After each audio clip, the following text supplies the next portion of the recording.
Imagine hanging with your closest friends, sweet smell of smoke from the ribs out back, an ice cold drink in your hands, and as soon as the whistle blows, all eyes are locked on the TV screen.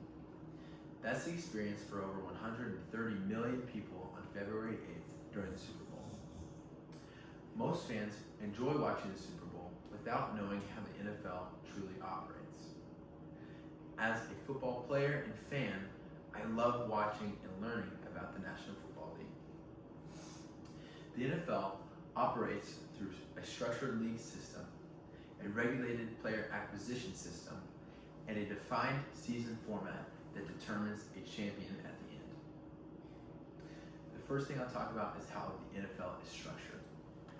The NFL has 32 teams in 2 conferences, the AFC, the American Football Conference, and the NFC, the National Football Conference.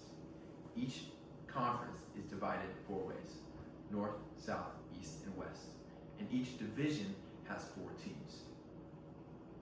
Now that you know how the NFL is structured, we can talk about how teams can build their rosters. The NFL holds an annual draft. The draft is where NFL teams can select eligible college players to join their team. The draft is held in reverse order from the season before. So the Super Bowl champion goes last in each of the 7 rounds unless they've traded a player for picks. Another way teams can acquire players is through free agency. A player becomes a free agent when their contract expires. They either sign again or go to another team. An unrestricted free agent is someone who can talk to any team because they've played 4 or more years in the league. A restricted free agent is someone who's played 3 or less years, so they have to talk to their original team before they negotiate with any other team. A player named Tom Brady won 7 Super Bowls with the New England Patriots. They are an AFC team. And his contract ran out with them, so he signed with the Tampa Bay Buccaneers in the NFC, and he went and won another Super Bowl. Another way teams can acquire players is through trades. Teams can trade players for picks in the draft or straight across player for player.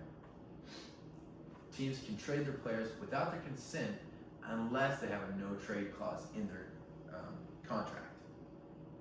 Cap space is the amount of money that teams are allowed to use per season.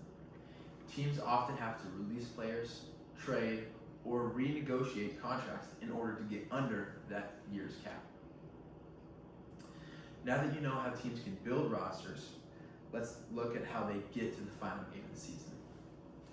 The NFL season is 17 games over 18 weeks. Each team has a bye during the regular season. The top teams from each conference, the NFC and AFC, go into the NFL playoffs.